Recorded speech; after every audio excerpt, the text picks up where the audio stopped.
My main reason for choosing to study abroad at King's College London during my spring semester was so that I would be in London for Wimbledon, the most famous and prestigious tennis tournament in the world.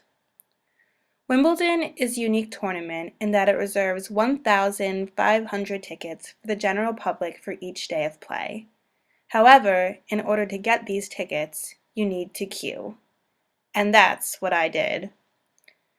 My father and I showed up in a taxi to the Wimbledon grounds at 3:45 a.m. on Monday, June 25th, 2012, the first day of play.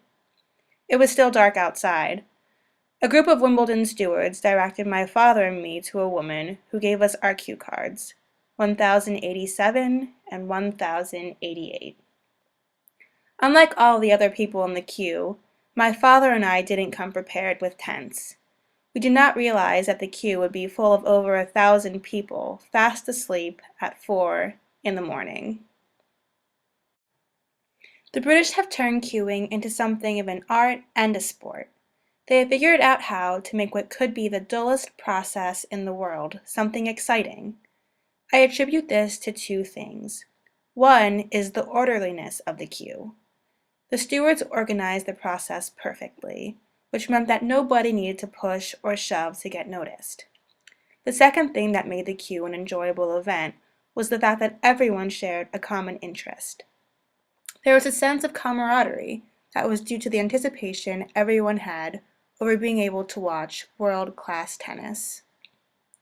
Waiting in the queue revealed two things about the British people. The first was that the stereotype is true. British people are highly organized and civilized. The second was that the stereotype is not true.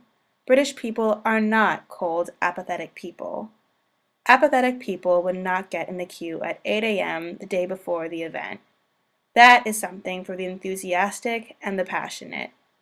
I am so fortunate to have experienced all of this. I will never forget waiting in the queue, nor will I forget the phenomenal tennis that I witnessed that day.